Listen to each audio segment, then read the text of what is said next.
Le croisiériste américain Royal Caribbean Cruise a annoncé mercredi soir la signature d'un protocole d'accord avec les chantiers de Saint-Nazaire pour la construction de 3 nouveaux navires de croisière.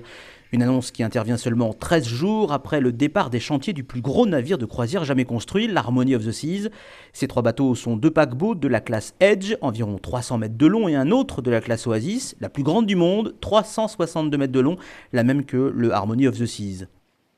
Le ministère public a demandé cette semaine à la Cour de cassation de valider le non-lieu prononcé dans l'enquête sur le naufrage du Bugalet de Braise.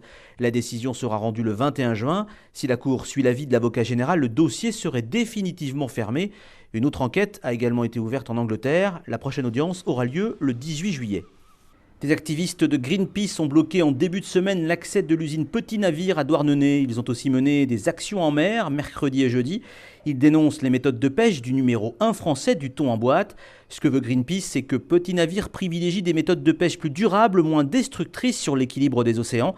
Les écologistes veulent bannir les fameux DCP, les dispositifs de concentration de poissons. Ce sont des petits radeaux composés de bambous qui flottent à la surface de l'eau. Les poissons s'agglutinent et tournent autour pendant plusieurs jours. Les pêcheurs n'ont plus qu'à jeter leur filet et ensuite le tour est joué. Seulement voilà, cette méthode ne permet pas de faire de distinction entre les prises. Les pêcheurs attrapent aussi bien les thons adultes que juvéniles ainsi que d'autres espèces de poissons. Un exercice d'assistance à un navire en difficulté et lutte contre une pollution maritime s'est déroulé cette semaine au large de Saint-Nazaire. Le scénario était très simple, une collision fictive entre un vraquier et un pétrolier. Un incendie se déclare dans le vraquier, des marins-pompiers de Brest et de Marseille sont envoyés sur zone. Le pétrolier qui fait route vers Bilbao dans de mauvaises conditions météo laisse échapper des hydrocarbures en pleine mer. Une pollution menace les départements des Landes et des Pyrénées-Atlantiques.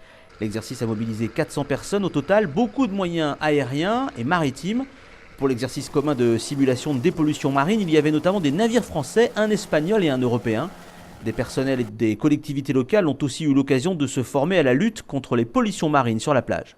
Les marins et les scientifiques de Tara repartent pour une nouvelle expédition consacrée cette fois au récif corallien du Pacifique menacé par le changement climatique et les activités humaines.